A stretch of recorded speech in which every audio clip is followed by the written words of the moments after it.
అత్యుత్తమ ప్లేస్మెంట్స్ తో ఎంఎన్సీ కంపెనీలలో ఉద్యోగమే లక్ష్యమా? ఇంజనీరింగ్ చదవాలనే మీ పిల్లల కలని కేజీ రెడ్డి కాలేజ్ తో నిజం చేసుకోండి.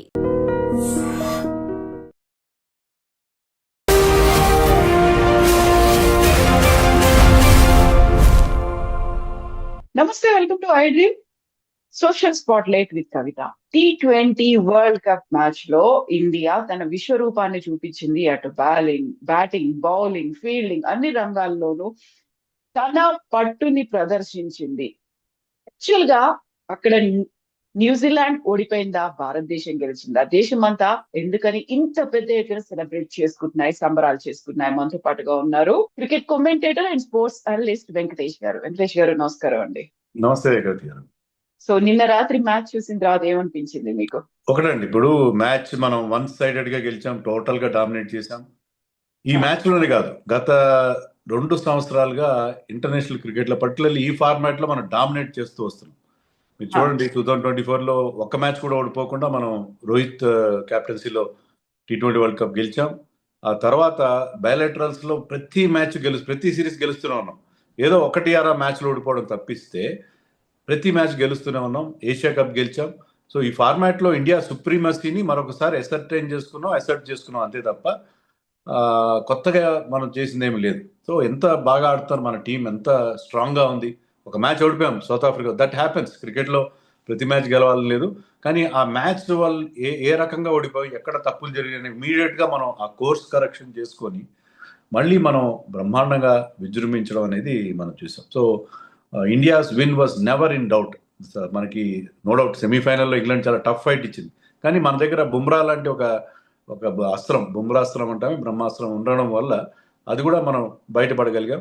అండ్ ఓవరాల్గా India strength in batting, bowling అన్నిట్లో కూడా ఏదైనా ప్రాబ్లం ఉంది ఇండియన్ టీంలో అనుకుంటే అది ఫీల్డింగ్లో మనం న్యూజిలాండ్, సౌత్ ఆఫ్రికా లాంటి టీమ్స్ వాళ్ళ స్టాండర్డ్స్ మనం మ్యాచ్ చేయడం. ముఖ్యంగా catching, ground fielding is okay, క్యాచింగ్లో ఆ స్టాండర్డ్స్ మనం మెయింటైన్ చేయడం. అది మినహా మనం ఇప్పుడు ఈ ఫార్మాట్లో, పర్టికులర్లీ ఈ ఫార్మాట్లో మాత్రం T20 ఫార్మాట్లో మనం డెఫినెట్గా డామినేట్ చేస్తున్నాం అనేది నిన్నటి మ్యాచ్ ద్వారా మరొకసారి ప్రూవ్ అయింది. అందుకనే ఇంతవరకు 10 editions of T20 world cup జరిగితే ఎప్పుడు కూడా డిఫెండింగ్ ఛాంపియన్ గెలవలేదు, హోమ్ టీం గెలవలేదు, కానీ అవన్నీ రికార్డ్స్ అన్నింటినీ మన వాళ్ళు బ్రేక్ చేశారు.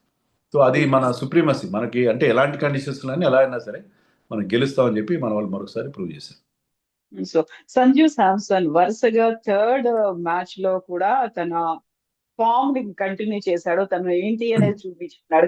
కాకుండా అన్ఫార్చునేట్ థింగ్, ప్రతిసారి సెంచరీ అవ్వకుండానే అవుట్ అయిపోతున్నాడు. నిన్న కూడా 89 దగ్గర అవుట్ అయిపోయాడు. అది ఇక్కడ మనం చెప్పాల్సింది ఏంటంటే, ఇప్పుడు గౌతమ్ గంభీర్ హయాంలో టీంలో ఒక కల్చర్ ఆయన స్టార్ట్ చేశాడు. Personal milestones are not at all important అని చెప్పి అతను పదే చెప్తుంటాడు. నిన్న ప్రెస్ మీట్ లో సూర్యకుమార్ యాదవ్ కూడా అదే చెప్పాడు. పర్సనల్ ల్యాండ్ మార్క్స్ గురించి మేము అస్సలు పట్టించుకోవట్లేదు, అవి ఇంపార్టెంట్ కాదు, టీం కోసం ఆడాలి. వాళ్ళు దాంట్లో తక్కువ స్కోర్ చేసిన, ఇప్పుడు ఒక మ్యాచ్ లో 7 balls లో 21 runs చేసేసి మన తిలక్ వర్మ అవుట్ అయి వెళ్ళిపోయాడు. అది హాఫ్ సెంచరీ కంటే గొప్పదని అంటాడు సూర్యకుమార్. సో అలాంటి ఒక కల్చర్ అక్కడ ఉంది. దానివల్ల అతను సెంచరీ చేయకపోయినందుకు నష్టమే లేదు.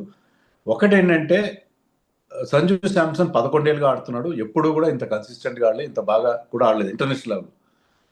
దాన్ని బట్టి అర్థమవుతుందండి, cricket is a confidence game. ఒక్కసారి మీకు కాన్ఫిడెన్స్ వచ్చింది, ఎప్పుడైతే అతను వెస్టిండీస్ మీద 97 నాట్అవుట్ ఆడాడో, ఆ ఇన్నింగ్స్ ఒక very match saving innings, very brilliant innings. అలాంటి ఇన్నింగ్స్ ఆడిన తర్వాత అతని కాన్ఫిడెన్స్ ఎంత హైగా ఉందనే దానికి నెక్స్ట్ 2 innings అంటే అతనికి టాలెంట్ విషయంలో ఎవరికి డౌట్ లేదు, కానీ ఏంటంటే ఎప్పుడో సెల్ఫ్ డౌట్లో ఉంటాడు, టీంలో తన ప్లేస్ ఉంటుందో లేదో తెలియదు, చాలాసార్లు టీంలో పెడతారు, తీసేస్తారు. అతనికి ఎప్పుడు లాంగ్ రన్ ఇవ్వలేదు. ఎప్పుడైతే అతను లాంగ్ రన్ ఇచ్చారో, కాన్ఫిడెన్స్ ఇచ్చారో, ఆ మ్యాచ్ ఆ 97 తర్వాత we're seeing a different Sanju Samson. So Sanju Samson మళ్ళీ అతను ఒక కొత్త సెకండ్ ఇన్నింగ్స్ స్టార్ట్ చేస్తున్నాడని అనిపించింది. సో లేట్గా అయినా మనకు ఒక బ్రహ్మాండమైన ప్లేయర్ దొరికాడు అని అనిపించింది. ఇంకా మరి ముందుకు ఆలోచించడం కాదు, కానీ సూర్యకుమార్ నెక్స్ట్ వరల్డ్ కప్ కెప్టెన్గా ఉంటాడో లేదో మనకు తెలియదు, ఎందుకంటే already is 35. So Sanju Samson టీంలో తన ప్లేస్ని పక్కా చేసుకోవడంతో పాటు క్యాప్టెన్సీ రేస్లో కూడా, T20 ఫార్మాట్లో క్యాప్టెన్సీ రేస్లో కూడా ఇప్పుడు ముందంజలో ఉన్నాడు అని చెప్పి మనకు అనిపిస్తాం. సో అభిషేక్ శర్మ చాలా వరుసగా అన్ని మ్యాచ్ల్లో ఫెయిల్ అయిపోతున్నాడు, ఫ్లాప్ అయ్యాడు అనుకున్నప్పుడు నిన్న సూపర్ 50s అనేది కంప్లీట్ చేసుకున్నాడు. ఒక రికార్డ్ క్రియేట్ చేశారు T20 హిస్టరీలోనే. సో మళ్ళీ ఇటువైపు కూడా వరుణ్ చక్రవర్తి తను ఒక వికెట్ తీశాడు. తను యాక్చువల్ గా రన్స్ ఎక్కువిస్తున్నాడు అనుకున్నప్పటికి కూడా ఈ ఇద్దరిని ప్రత్యేకంగా మనం మాట్లాడుకోవాల్సిన అవసరం ఉంది. అదే క్రికెట్ లో ఎప్పుడు వాడే మాట form is temporary, class is permanent అని చెప్పి. ఇక్కడ మనం అప్రిషియేట్ చేయాల్సింది అభిషేక్ శర్మని, వరుణ్ చక్రవర్తిని కాదు, టీమ్ మేనేజ్మెంట్ వాళ్ళలో ఉంచిన నమ్మకాన్ని. వాళ్ళు the kept faith in them. వాళ్ళ ఎబిలిటీ వాళ్ళకి తెలుసు. ముఖ్యంగా ఏంటంటే అభిషేక్ శర్మని ఎందుకు కొనసాగించారంటే ఈ నాకౌట్ మ్యాచ్లో అతను ఆడే ఇన్నింగ్స్, ఎలాగైతే ఫైనల్లో అతను 18 బాల్స్లో 50 చేశాడు, fastest 50 in this world cup. We know that he's capable of that kind of an innings. అలాంటి ఇన్నింగ్స్ అతను స్టార్ట్ అందిస్తే మీకు 250 రాకుండా ఎలా ఉంటుంది, అలాంటి బేస్ అతను క్రియేట్ చేస్తే. So he is capable of that kind of an innings. అతను high risk high reward game ఆడతాడు. రిస్క్ హైగా ఉంటుంది, రివార్డ్ హైగా ఉంటుంది. అలాంటి గేమ్ ఆడే వాళ్ళ ఫెయిల్యూర్స్ని మనం సహించాలి, టాలరేట్ చేయాలి అని టీమ్ మేనేజ్మెంట్ నిర్ణయించుకుంది.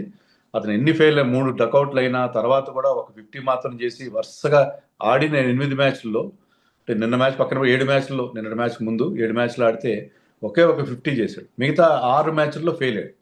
ఫెయిల్ అయినా సరే అతని మీద నమ్మకాన్ని ఉంచారు. ఎందుకంటే ముఖ్యంగా ఇలాంటి నాకౌట్ ఫైనల్ లాంటి చోట్ల అతను కనుక క్లిక్ అయితే అతను మ్యాచ్ గెలిపించి పెడతాడు, ఎక్స్ ఫ్యాక్టర్ ప్లేయర్. సో అతని మీద ఉంచిన కాన్ఫిడెన్స్తో మనం మ్యాచ్ గెలిచేసాం. సో అలాగే వరుణ్ చక్రవర్తి కూడా వికెట్ టేకింగ్ బౌలర్.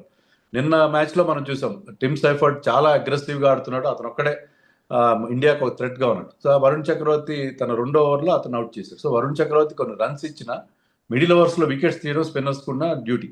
సో దాన్ని ఆ రోల్ని అతను పర్ఫెక్ట్గా నిర్వహిస్తున్నాడు. సో వాళ్ళ మీద ఫెయిత్ ఉంచి కుల్దీప్ని టీంలో తేకుండా, రింకు సింగ్ తేకుండా కంటిన్యూ చేయడం అనేది చాలా మంచి విషయం. దాంట్లో మనం గౌతమ్ గంభీర్ని, క్యాప్టెన్ని, సెలక్షన్ కమిటీని కూడా మనం అప్రిషియేట్ చేయాలి. ఎందుకంటే వెనక చాలా వర్క్ జరిగింది. ఈ వరల్డ్ కప్లో మన విజయం వెనక మన ప్లేయర్స్తో పాటు మన సపోర్ట్ స్టాఫ్, మన కోచ్, మన సెలక్షన్ కమిటీ వీళ్ళందరి రోల్ కూడా ఖచ్చితంగా ఉంది. ఎందుకంటే they have selected possibly the best team. ఎందుకంటే అక్కడ సెలక్షన్ చేయడానికి మీకు కనీసం ఒక 30-35 మంది ప్లేయర్స్, అంటే ఇంకో 2 టీమ్స్ తయారు చేయగల ప్లేయర్స్ ఉన్నారు బికాస్ ఆఫ్ IPL. దాంట్లో బెస్ట్ పాసిబుల్ టీమ్ని వాళ్ళు పిక్ చేస్తారని చెప్పింది. అండ్ రిజల్ట్స్ కూడా అలాగే వచ్చినాయి మనకి. ఎగ్జాక్ట్లీ. గౌతమ్ గంభీర్ కూడా ఒక మాట అన్నారు, అటు లక్ష్మణ్ తో పాటుగా ద్రవిడ్ ఇద్దరికే దీన్ని అంకితం చేస్తున్నాను అనేది, ఆ నమ్మకాన్ని ఉంచారనేది. గంభీర్ కూడా చాలా సెటిల్ గా చూస్తూ ఉన్నాడు ఏం జరగాలి ఏంటి అనేది. సో ఓవరాల్ గా వచ్చినటువంటి రియాక్షన్ గౌతమ్ గంభీర్ ఆ ఇద్దరికి క్రెడిట్ ఇవ్వడం అనేది చాలా చాలా మంచి జెస్చర్ అది. ఎందుకంటే ఇప్పుడు బ్యాక్లో ఏం జరుగుతుంది అనేది ఎవరికి తెలియదు. మనం ఓన్లీ ఏంటంటే మ్యాచ్లు చూస్తాం. కానీ రాహుల్ ద్రావిడ్ ముందు నుంచి కూడా he has been associated with junior cricket. మన ఏజ్ గ్రూప్కి వెళ్ళి అండర్ 19 టీమ్కి కోచ్గా ఉండడం, తర్వాత నేషనల్ క్రికెట్ అకాడమీ చీఫ్గా అతను అక్కడ వాళ్ళందరికీ ట్రైనింగ్ ఇవ్వడం. అలాగే ప్లేయర్స్ ఎవరైతే ఇంజర్డ్ ప్లేయర్స్ కూడా అక్కడికి వెళ్తారు, వాళ్ళని కరెక్ట్గా టైంకి రెడీ చేయడం. సో అక్కడ చాలా హై స్టాండర్డ్స్ మెయింటైన్ చేస్తారు. సెంటర్ ఆఫ్ ఎక్సలెన్స్ అంటున్నారు. ఇప్పుడు అతను చేసిన కృషిని ఇప్పుడు లక్ష్మణ్ కొనసాగిస్తున్నాడు. సో దీనివల్ల ఏంటంటే మనం అండర్ 19 వరల్డ్ కప్ గెలుస్తున్నాం, ఉమెన్స్ క్రికెట్లో గెలుస్తున్నాం, మనం ప్రతి చోట్ల కూడా. బికాజ్ సెంటర్ ఆఫ్ ఎక్సలెన్స్లో వాళ్ళకి చాలా మంచి తర్ఫీదు లభిస్తుంది, చాలా మంచి గైడెన్స్ లభిస్తుంది. దాని రిజల్టే మనకి ఈ రకంగా వస్తుంది. IPLలో మనకి ఇంత మంచి మంచి ప్లేయర్స్ ఎమర్జ్ అవుతున్నారంటే మనకి టాలెంట్ విషయంలో ఒక బ్రహ్మాండమైన టాలెంట్ పూల్ క్రియేట్ అయిందంటే అదంతా కూడా బ్యాక్గ్రౌండ్లో ఒకప్పుడు ద్రావిడ్, ఇప్పుడు లక్ష్మణ్ చేస్తున్న కృషి, దాన్ని అక్నాలెడ్జ్ చేయడం అనేది చాలా చాలా మంచి విషయం. గౌతమ్ గంభీర్ని ఖచ్చితంగా మెచ్చుకోవాలి. ఆ విషయంలో క్రెడిట్ అంతా మాదే అని చెప్పకుండా మాకు వెనక బ్యాక్గ్రౌండ్లో వీళ్ళు ఇస్తున్న టీంకి సప్లై చేస్తున్నారు, వాళ్ళు మంచి మంచి ప్లేయర్స్ని మనకు అందిస్తున్నారు. దాన్ని కూడా అతను అక్నాలెడ్జ్ చేయడం చాలా మంచి విషయం. సో ఇప్పుడు హర్షదీప్ మినహా అందరూ బౌలర్లు అందరూ కూడా వికెట్లు తీశారు. అందులో ఎస్పెషల్ గా మాట్లాడుకోవాల్సింది బుమ్రా గురించి. 4 వికెట్లు, చాలా క్రూషియల్ వికెట్లు, ఫస్ట్ బాల్ కే వికెట్ తీయడం అనేది కూడా. సో బుమ్రాకి ఇంకా ఎదురు లేదు, తిరుగులేదు అనుకోవచ్చా? అదేనండి, బుమ్రా ఈ వరల్డ్ కప్ లో ఆడిన మిగతా 19 టీమ్స్ లో మన టీం కి తేడా ఏంటంటే we have a bowler like Bumrah. మిగతా ఎక్కడ ఇంత గన్ బౌలర్ మిగతా ఏ టీం కి లేడు. అంటే ఎప్పుడైనా మీకు పవర్ ప్లేలో అయినా, డెత్ లో అయినా, మిడిల్ ఓవర్స్ లో అయినా ఎక్కడైనా వికెట్ ఇస్తాడు. ఫ్యాఫ్ డూప్లెస్ ఒక మంచి మాట అన్నాడు. ఇప్పుడు అలావుద్దీన్ అద్భుత దీపంలో ఆ జీని ప్రత్యక్షం అవుతుంది కదా, మీ నరుడా నీకే నీ కోరిక అన్నట్టు.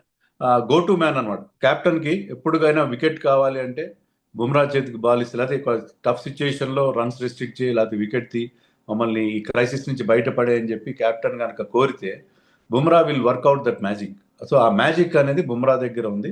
అది లాస్ట్ వరల్డ్ కప్ లో చూసాం, ఈసారి కూడా చూసాం. లాస్ట్ వరల్డ్ కప్ లో కూడా he was player of the series. ఈసారి నేరోగా మిస్ అయ్యాడు, సంజు శాంసన్కి ఇచ్చారు. లాస్ట్ వరల్డ్ కప్ లో కూడా ప్లేయర్ ఆఫ్ ది టోర్నమెంట్. ఈసారి కూడా చాలా క్రూషియల్ రోల్ ప్లే చేశాడు Jasprit Bumrah.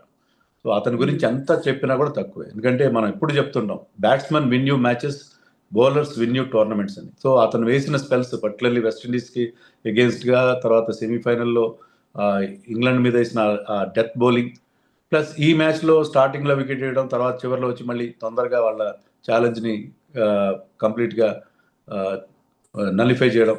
So he had played a wonderful role, చాలా క్రూషియల్ రోల్ ప్లే చేశాడు ఈ విజయంలో. సో నిన్న స్టేడియం చూస్తే సీ ఆఫ్ బ్లూ అన్నట్టుగా కనిపించింది. ఎక్కడ చూసినా అంత బ్లూ జెర్సీల్లోనే అంతమంది అభిమానులు. న్యూజిలాండ్ ఏమైనా ఒత్తిడికి గురైందంటారా? న్యూజిలాండ్ పర్ఫార్మ్ ఎందుకు చేయలేకపోయింది? కంప్లీట్ గా వన్ సైడెడ్ గా ఎందుకు అనిపించింది? ఎస్ అండి, ఇప్పుడు అంత క్రౌడ్ 1,20,000కి పైగా క్రౌడ్ ఉన్నారు అక్కడ. అందులో మన ఇండియన్ క్రౌడ్ చాలా వసిఫరస్, చాలా గట్టిగా చాలా హంగామా చేస్తారు. దానివల్ల అది మన 12th మ్యాన్ అయిపోతారు ఆ క్రౌడ్. మనం యాక్చువల్లీ వాళ్ళు ప్లేయింగ్ విత్ 12 పీపుల్ అన్నట్టుగా ఉంటుంది. సో చాలా మెనసింగ్ గా ఉంటుంది. చాలా న్యూజిలాండ్ దేశంలో జనాభాని 50 లక్షలు 60 లక్షలు ఉంటుంది. అలాంటిది ఒక స్టేడియంలో 1,00,000 మంది రావడం అంటే నిజంగా చాలా అన్నర్వింగ్ ఇంపాక్ట్ ఉంటుంది దానివల్ల. బట్ న్యూజిలాండ్ అదే కాదు, ఆ క్రౌడ్ అంటే వాళ్ళు కూడా ఐపీఎల్ ఆడుతున్నారు, హెవీ క్రౌడ్స్ చూడడం కొత్త ఏం కాదు. కానీ మెయిన్ థింగ్ ఏంటంటే వాళ్ళకి ఫైనల్స్ ఫోబియా ఉందండి. వాళ్ళకి ఫైనల్స్లో వాళ్ళు రెగ్యులర్గా ఓడిపోవడం మనం చూసాం. ముఖ్యంగా వైట్ బాల్ క్రికెట్లో సెమీస్లో కానీ ఫైనల్స్లో కానీ మనం ఎక్కువగా సౌత్ ఆఫ్రికాని చోకర్స్ అంటాం, కానీ వీళ్ళు కూడా చాలా సెమీస్కి రెగ్యులర్గా వస్తారు. సెమీస్లో చతికిల పడతారు, లేకపోతే finals 2 T20 world cup finals ఓడిపోయారు, 2 వన్డే వరల్డ్ కప్ ఫైనల్స్ ఓడిపోయారు. ఎంత కూడా ఒక గత 10-11 ఏళ్ల గ్యాప్లోనే they last 4 world cup finals. So అది వాళ్ళకి ఆ ఫైనల్స్లో వరకు బాగా వస్తారు, కానీ ఫైనల్స్లో తేలిపోతారని చెప్పి మనకు అనిపిస్తుంది. ఆ టీంలో స్ట్రెంగ్త్ కూడా మీరు చూస్తే దేవర్ టోటలీ డిపెండెంట్ ఆన్ 2 ఓపెనర్స్. ఎప్పుడైతే ఫినాలని అక్షర్ పటేల్ అవుట్ చేశాడో, అలాగే సైఫర్ట్ని వరుణ్ చక్రవర్తి అవుట్ చేశాడో, వాళ్ళ ఛాలెంజ్ అక్కడే ముగిసిపోయింది. మిగతా బ్యాటింగ్లో అంత స్ట్రెంత్ లేదు. బౌలింగ్లో కూడా వాళ్ళ కెప్టెన్ శాంట్నర్ మినహా మిగతా bowlers went for lots and lots of runs. Ferguson అయితే 2 ఓవర్లో 48 రన్స్ ఇచ్చాడు. సో వాళ్ళ బౌలింగ్లో కానీ బ్యాటింగ్లో కానీ అంత స్ట్రెంగ్త్ లేదు. ఈవెన్ వాళ్ళ ప్రస్థానం చూస్తే ఫైనల్ వరకు గ్రూప్ స్టేజ్లో ఇంగ్లాండ్తో ఓడిపోయారు, తర్వాత మీకు గ్రూప్ స్టేజ్లో సౌత్ ఆఫ్రికాతో ఓడిపోయారు, సూపర్ 8లో ఇంగ్లాండ్ చేతిలో ఓడిపోయారు. సో ఐ థింక్ ఈజియర్ గ్రూప్లో ఉన్నారు కాబట్టి I think they qualified for finals అని అనుకుంటున్నాను. అంటే ఆ టీం తక్కువ చేయడం కాదు, కానీ డెఫినెట్లీ వాళ్ళు నాకౌట్ స్టేజ్లో ఖచ్చితంగా ఇబ్బంది పడతారని చెప్పి మరొకసారి ప్రూవ్ అయింది. సో ఇండియన్ టీం ఇప్పుడైతే సెలబ్రేషన్ మూడ్ లో ఉన్నప్పటికీ కూడా సేమ్ ఇదే స్పిరిట్ ని, ఇలాంటి విక్టరీస్ నే మనం అందరం కోరుకుంటున్నాం. అభిమానులుగా వాళ్ళ మీద కూడా ఇలాంటి ఆశలు అయితే పెట్టుకొని ఉంటారు కదా. సో మేము కొంచెం బ్రేక్ తీసుకుంటాం, ఆ తర్వాత మళ్ళీ స్టార్ట్ చేస్తాం ఇన్ ద ఫ్యూచర్ ఏం చేయాలి, ఎలా ఉండాలి అనేది. సో ఇదే టీం, ఇదే స్క్వాడ్ కంటిన్యూ అవుతుందంటారా? మళ్ళీ కొత్తగా ఏమన్నా ఇన్వాల్వ్మెంట్స్ ఉంటాయా? అదే నేను చెప్పినట్టుగా సూర్యకుమార్ నెక్స్ట్ వరల్డ్ కప్ కి అతను ఉండే అవకాశాలు చాలా తక్కువ. అతని బ్యాటింగ్ ఫామ్ కూడా అంత ఒకప్పుడు ఉన్నంత గొప్పగా లేదు. సో మనం కొత్త కెప్టెన్ వెతుక్కోవాలి. తర్వాత శుభ్మన్ గిల్ ని ఫార్మాట్ లో ఆడించాలి అనే విషయంలో కూడా క్లారిటీ రావాలి. ప్రస్తుతానికైతే అతనికి అక్కడ ప్లేస్ మనకు కనబట్లేదు. సో మనం సూర్యకుమార్ కి రీప్లేస్మెంట్ మనం ఖచ్చితంగా ఆలోచించాలి. అయితే బుమ్రాతో పాటు మనకి ఇంకా మంచి బౌలర్స్ కూడా చూసుకోవాలి. మనం బుమ్రా కూడా నెక్స్ట్ వరల్డ్ కప్ దాకా ఉంటాడు అనేది మనకు నమ్మకం లేదు, because is fast bowler. So మనం ఇంకా మనకి బౌలర్ టాలెంట్ ఉంది. అయితే నేను చెప్పేది ఏంటంటే మనం ఈ ఫార్మాట్లో మనకు తిరుగులేదు. ఈ 2 ఏళ్ల నుంచి మనం చూస్తుంది వరుసగా 2 వరల్డ్ కప్స్ గెలిచాం. ఎప్పుడు వెళ్ళినట్టుగా బ్యాక్ టు బ్యాక్ మనం వరల్డ్ కప్స్ గెలిచాం. మిగతా ఫార్మాట్స్ మీద కూడా దృష్టి పెట్టాలి. మనం వన్డేల్లో కూడా ఇటీవల కాలంలో ఇదే న్యూజిలాండ్ టీంతో చాలా ఇబ్బంది పడ్డాం, సౌత్ ఆఫ్రికాతో ఇబ్బంది పడ్డాం. సో వన్డేస్లో మన ఫామ్ చాలా డౌన్ అవుతూ వస్తుంది. టెస్ట్ మ్యాచ్లో మరింత దారుణంగా ఉంది. ఇప్పుడు మనం దృష్టి పెట్టాల్సింది T20 మీద కాదు. T20 నెక్స్ట్ వరల్డ్ కప్ 2 ఏళ్ల తర్వాత జరగబోతుంది. ఈ లోపల వన్డేస్ మీద, వన్డే వరల్డ్ కప్ మీద, టెస్ట్ మ్యాచ్లో మళ్ళీ మన పూర్వ వైభవాన్ని తెచ్చుకోవడం. ముఖ్యంగా హోమ్లో ఓడిపోతున్నాం మనం. హోమ్లో ఓడిపోకపోవడం, స్పిన్ ఆడడంలో, స్పిన్ బౌలింగ్ ఆడ, ముఖ్యంగా ఆ 2 ఫార్మాట్స్లో మనం ఫెయిల్ అవ్వడానికి కారణం ఏంటంటే మన బ్యాట్స్మెన్ స్పిన్ విషయంలో సరిగ్గా పర్ఫామ్ చేయలేకపోతే స్పిన్ ఆడడంలో. సో దాని మీద దృష్టి పెట్టాలి. మిగతా 2 ఫార్మాట్స్ మీద దృష్టి పెట్టాలి. Next T20 world cup is quite 2 years అవే. ఈ లోపల మిగతా ఫార్మాట్స్లో కూడా మనం డామినేట్ చేయాలి. ఎందుకంటే ఆస్ట్రేలియా వాళ్ళు గతంలో వాళ్ళు నెంబర్ 1గా సూపర్ పవర్గా ఉన్నప్పుడు they use to dominate in all 3 formats. కానీ మేము ఒక ఫార్మాట్లో బాగా ఆడతాం, మిగతా 2 తేలిపోతాం అంటే కుదరదు. So India has to concentrate on test matches and one days from now on. So ఇప్పుడు మనకి T20 వరల్డ్ కప్ అయిపోయింది అనుకోగానే మళ్ళీ ఇమ్మీడియట్ గా IPL మానియా అనేది ఒకటి స్టార్ట్ అవబోతోంది. సో ఇప్పుడు మీరు చెప్పినట్టుగా మనకి వన్ డేలు కావచ్చు, టెస్ట్ మ్యాచ్ల మీద ఫోకస్ పెట్టాలి అనుకుంటే ఇదే ఆల్మోస్ట్ 1.5 month అంతా ఇది కంటిన్యూ అవుతుంది కదా. మళ్ళీ అది ఎప్పుడు ఆలోచిస్తారంటారు దాన్ని? అంటే మన నెక్స్ట్ టెస్ట్ మ్యాచ్లు ఆగస్ట్ వరకు లేవు మనకి. వన్ డేస్ కూడా మీరు ఇంకా ఐపీఎల్లో మీరు ఇక ఏప్రిల్ మే నెలలు కంప్లీట్గా మనం ఐపీఎల్ తప్ప వేరే ఇష్యూ ఏమి ఉండదండి. అది ఈ 2 నెలలు అవే ఉంటుంది. సో ఐపీఎల్లో మునిగిపోతాం మనం. ఐపీఎల్ టీమ్స్ కూడా చాలా హ్యాపీగా ఉంటాయి, form of some certain players. ఇప్పుడు ఈ సైఫర్ట్ ఫినాలన్ కేకేఆర్కి ఆడతారు. అలాగే అభిషేక్ శర్మ ఫామ్లోకి రావడం, ఇషాన్ కిషన్ ఫామ్లో ఉండడం, ఎస్ఆర్ఎస్ చాలా హ్యాపీగా ఫీల్ అవుతారు.